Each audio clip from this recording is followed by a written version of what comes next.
Assalamualaikum warahmatullahi wabarakatuh. Yang terhormat Ibu Mirna Wahyu Agustina selaku dosen pengampu mata kuliah Psikologi Pendidikan dan teman-teman yang berbahagia. Pada kesempatan kali ini kami dari kelompok 2 akan menyampaikan video presentasi tentang perkembangan psikososial peserta didik 1 yang bersubtema 1. Tahapan teori ekologi Brouwer-Banner yang akan disampaikan oleh Bagus Rohmat. 2. Tahapan teori perkembangan Erikson yang akan disampaikan oleh Muhammad Nisar Hanafi. 3. Macam-macam gaya parenting Baumrind, authoritarian, autoritatif, neglectful, dan indulgent parenting yang akan disampaikan oleh Arini Hidayati Fitri. Yang keempat, perkembangan resiliensi dan sumber stres sekolah yang akan disampaikan oleh Adnan Fajar Rifai. Dan yang kelima, tahapan pengambilan perspektif Robert Selman yang akan disampaikan oleh Anis Fitria. Materi pertama yaitu tahapan teori ekologi Brouwer-Banner. Uri Brouwer-Banner merupakan ahli yang mengemukakan teori sistem mengenai ekologi yang menjelaskan perkembangan individu dalam interaksinya dengan lingkungan di luar dirinya yang terus-menerus mempengaruhi segala aspek perkembangan. Teori ekologi merupakan pandangan sosiokultural Brouwer-Banner tentang perkembangan yang terdiri dari 5 sistem lingkungan. Yang pertama yaitu mikrosistem, yaitu lingkungan yang paling kecil dan langsung dihadapi anak, yaitu lingkungan di mana ia hidup dan bertemu dengan orang-orang yang berinteraksi secara langsung. Mikrosistem mencakup rumah, sekolah ataupun penitipan anak, sekelompok teman sebaya atau lingkungan komunitas dari sang anak. Yang kedua yaitu mesosistem, adalah suatu sistem yang terbentuk dari mikrosistem dan melibatkan hubungan antara rumah dan sekolah, teman sebaya dan keluarga atau antara keluarga dan sekolah. Dalam psikologi perkembangan, bermain dengan teman sebaya dengan relasi yang baik dapat mengurangi tekanan pada anak, meningkatkan perkembangan secara kognitif, dan lain sebagainya. Yang ketiga yaitu ekosistem, hubungan yang mungkin terjadi antara 2 atau lebih setting lingkungan. Salah satunya kemungkinan bukan lingkungan yang melibatkan seorang anak, namun tetap mempengaruhinya walaupun bagaimanapun. Yang keempat yaitu makrosistem, lingkungan yang paling besar dan jauh dari orang-orang dan tempat yang masih dapat memberi pengaruh signifikan pada anak. Lingkungan ini tersusun akan pola budaya dan nilai-nilai sang anak, khususnya keyakinan dan ide dominan anak sebagaimana sistem politik dan ekonomi. Yang kelima yaitu tronosistem, yaitu memberikan kegunaan dari dimensi waktu yang mempertunjukkan pengaruh akan perubahan dan kontinuitas dalam lingkungan seorang anak. Tronosistem bisa berupa perubahan, transisi, dan tingkatan dalam struktur keluarga, alamat, status pekerjaan orang tua, perubahan sosial dalam masyarakat seperti ekonomi dan perang. Dari yang kedua, tahapan teori perkembangan Erikson. Erikson adalah seorang ahli psikolog yang lahir di Jerman pada 19 Juni 1902 dan meninggal di Massachusetts pada 12 Mei 1994. Beliau terkenal karena kontribusinya terhadap psikologi perkembangan dan merumuskan teori 8 tahap perkembangan psikososial.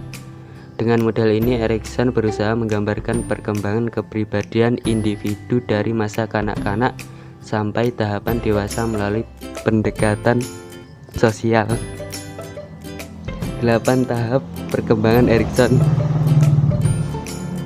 Erikson membagi tahap perkembangan psikososial individu menjadi 8 tahapan dan meyakinkan bahwa konflik dapat terjadi dalam tahapan perkembangan dan dapat membawa pengaruh positif dan negatif pada individu. Yang pertama, truth vs mistruth atau percaya vs curiga. Tahap pertama dari lahir sampai 2 tahun pada masa bayi atau tahun pertama adalah tahap perkembangan awal. Yang kedua, autonomi vs sama endowed atau otonom vs malu-malu. Tahap kedua, umur 2 sampai 3 tahun. Pada masa tahapan ini anak sudah mulai berkembang dan mulai melakukan hal sederhana sendiri seperti makan sendiri, berjalan, dan berbicara. Yang ketiga, inisiatif versus guilt atau inisiatif vs rasa bersalah. Tahap ketiga, umur 3-6 tahun. Pada tahapan ini anak sudah mulai berkembang secara fisik dan intelektual. Yang keempat, industri vs inferiority atau percaya diri vs rendah hati. Tahap keempat, umur 6-12 tahun. Pada tahapan ini anak-anak sudah mulai bersekolah dan mulai tertarik akan sesuatu di sekitar mereka dan mulai terlibat aktif pada interaksi sosial. Yang kelima, identity versus role confusion atau identitas vs kekacauan peran. Tahap 5, umur 12-20 tahun. Pada tahapan ini seseorang mulai berjarak remaja dan mulai timbul rasa ingin tahu. Yang keenam, intimacy versus isolation atau keintiman vs isolasi. Tahap 6, umur 20-40 tahun. Ini adalah tahapan pertama kedewasaan, yaitu merupakan tahapan saat seseorang sudah merasa siap untuk menjalani hubungan yang lebih intim dengan orang lain dan memiliki komitmen timbal balik. Yang ketujuh, generative versus stagnation atau peduli dan pemandu keturunan versus stagnasi. Tahap 7, umur 40-65 tahun. Ini adalah tahap kedewasaan. Yang ke-8, integrity versus despair atau integritas versus putus asa. Tahap 8, usia 60 tahun sampai kematian. Pada tahap ini seseorang akan mendapatkan flashback mengenai alur kehidupan yang sudah dijalani. Kekurangan dan kelebihan teori perkembangan Erikson. Kelebihan teori ini karena mencakup perkembangan anak dari kecil hingga dewasa. Erikson membentuk teori perkembangan ini dengan membawa aspek-aspek lainnya dipercaya mempengaruhi perkembangan individu. Kelemahan teori perkembangan Erikson mendapatkan kritikan bahwa setiap individu itu berbeda-beda dan mungkin mengalami kasus yang berbeda pada tahapan yang Erikson kemukakan dalam teori perkembangannya. Lanjut ke materi ketiga, yaitu menerangkan macam-macam gaya parenting, favorit, authoritarian, autoritatif, neglectful, dan indulgent parenting. Yang pertama yaitu authoritarian atau otoriter. Ciri-ciri dari pola asuh otoriter adalah tidak responsif dengan kebutuhan anak, mempunyai aturan yang sangat ketat, mempunyai ekspektasi tinggi agar anak berperilaku baik. Misalnya ketika melarang anaknya bermain handphone, orang tua hanya akan mengatakan, pokoknya kamu nggak boleh mainan HP, kamu nggak boleh ngebantah. Contoh lain yaitu orang tua yang memaksa anaknya untuk masuk ke sekolah kedinasan, padahal anaknya berminat masuk ke universitas negeri favorit. Dampak pola asuh ini berakibat anak terbiasa berbohong untuk menghindari hukuman. Untuk yang kedua yaitu autoritatif atau suportif. Ciri-ciri dari pola asuh autoritatif adalah mempunyai peraturan yang jelas dan masuk akal, suportif dan responsif, menghargai setiap pendapat. Anak yang dibesarkan dengan pola asuh seperti ini cenderung memiliki sifat pribadi ramah, mandiri, energik, dan dapat mengendalikan diri sehingga anak bisa menentukan tujuan nantinya. Untuk yang ketiga yaitu uninvolved atau neglectful atau bisa tidak peduli. Ciri-ciri dari pola asuh uninvolved adalah bersikap dingin dan tidak responsif, tidak menerapkan peraturan apapun, tidak melibatkan diri dalam kehidupan anak, tidak peduli atau merasa acuh tak acuh, mengakibatkan kurang percaya dirinya anak serta kurangnya kebahagiaan anak. Untuk yang keempat, indulgent parenting atau permisif. Ciri-ciri dari pola asuh permisif adalah responsif terhadap anak, sedikit atau bahkan tidak mempunyai peraturan, terlalu sabar, lemah lembut, dan toleran. Ini juga bisa berdampak pada perilaku anak tidak menghargai peraturan, kurang mandiri, agresif, dan juga tidak sabaran.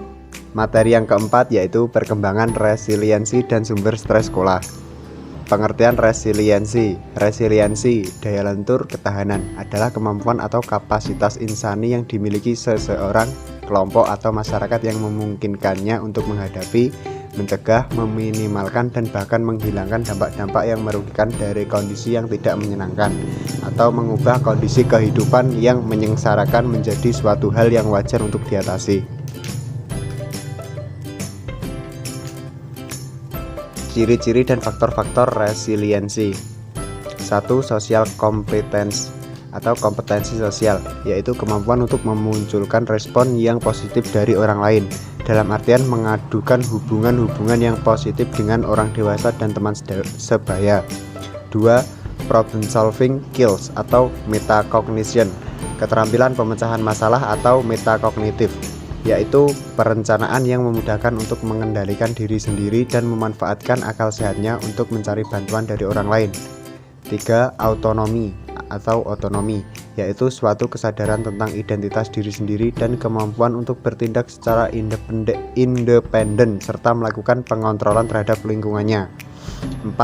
A sense of purpose and future, kesadaran akan tujuan dan masa depan, kesadaran akan tujuan-tujuan, aspirasi pendidikan, ketekunan atau persistence, pengharapan, dan kesadaran akan suatu masa depan yang cemerlang atau bright. Sumber stres sekolah. Sumber stres sekolah yaitu pertama, variabel dalam diri individu. Variabel dalam diri individu meliputi umur, tahapan kehidupan, jenis kelamin, temperamen, faktor genetik, inteligensi, pendidikan, suku budaya, dan status ekonomi. 2. Karakteristik kepribadian, yaitu karakteristik kepribadian meliputi introvert, ekstrovert, stabilitas emosi secara umum, kepribadian ketabahan, locus of control, kekebalan, ketahanan. 3. Variabel sosial kognitif. Variabel sosial kognitif meliputi dukungan sosial yang dirasakan, jaringan sosial, dan kontrol pribadi yang dirasakan. 4. Hubungan dengan lingkungan sosial. Hubungan dengan lingkungan sosial adalah dukungan sosial yang diterima dan integrasi dalam hubungan interpersonal. 5. Strategi coping. Strategi coping merupakan rangkaian respon yang melibatkan unsur-unsur pemikiran untuk mengatasi permasalahan sehari-hari dan sumber stres yang menyangkut tuntunan dan ancaman yang berasal dari lingkungan sekitar.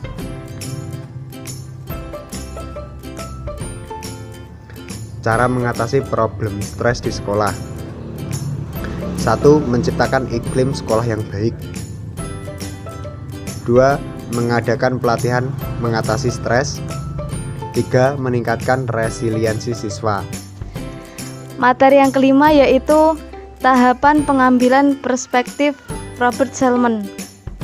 Sejumlah ahli psikologi perkembangan percaya bahwa perkembangan pemahaman diri, pengambilan perspektif atau perspective taking, kemampuan untuk mengambil perspektif orang lain dan memahami pemikiran dan perasaan-perasaannya memainkan peranan yang penting. Robert Selman dalam Centric percaya bahwa pengambilan perspektif melibatkan suatu rangkaian yang terdiri atas 5 tahap yang berlangsung dari usia 3 tahun hingga usia remaja. Selman mencatat bahwa egosentrisme mulai mengalami kemunduran pada usia 4 tahun dan pada usia 6 tahun anak menyadari bahwa pandangan orang lain berbeda dengan pandangannya. Pada usia 10 tahun mereka mulai mampu mempertimbangkan pandangannya sendiri dan pandangan orang lain secara bersamaan. Tahap-tahap pengambilan perspektif Robert Selman. Yang pertama yaitu pengambilan perspektif egosentris. Anak usia 3-6 tahun merasakan adanya perbedaan dengan orang lain, tetapi belum mampu membedakan antara perspektif sosial, pemikiran perasaan orang lain, dan perspektif diri sendiri. Anak dapat menyebutkan perasaan orang lain, tetapi tidak melihat hubungan sebab dan akibat pemikiran dan tindakan sosial. Yang kedua yaitu pengambilan perspektif sosial internasional. Pada usia 6-8 tahun, anak sadar bahwa orang lain memiliki suatu perspektif sosial yang didasarkan atas pemikiran orang itu, yang mungkin sama atau berbeda dengan pemikirannya. Tetapi, anak cenderung berfokus pada perspektifnya sendiri dan bukan mengkoordinasikan sudut pandang. Yang ketiga yaitu pengambilan keputusan dari reflektif. Pada usia 8-10 tahun, anak sadar bahwa setiap orang sadar akan perspektif orang lain dan bahwa kesadaran ini mempengaruhi pandangan dirinya dan pandangan orang lain. Menempatkan diri sendiri di tempat orang lain merupakan suatu cara untuk menilai maksud, tujuan, dan tindakan orang lain. Anak dapat membentuk suatu mata rantai perspektif yang terkoordinasi, tetapi tidak dapat mengabstrakkan proses-proses ini pada tingkat timbal balik secara serentak. Yang keempat yaitu saling mengambil perspektif. Anak remaja usia 10-12 tahun menyadari bahwa baik diri sendiri maupun orang lain dapat memandang satu sama lain secara timbal balik dan secara serentak sebagai subjek. Anak remaja dapat melangkah keluar dari kedua orang itu dan memandang interaksi dari perspektif orang ketiga.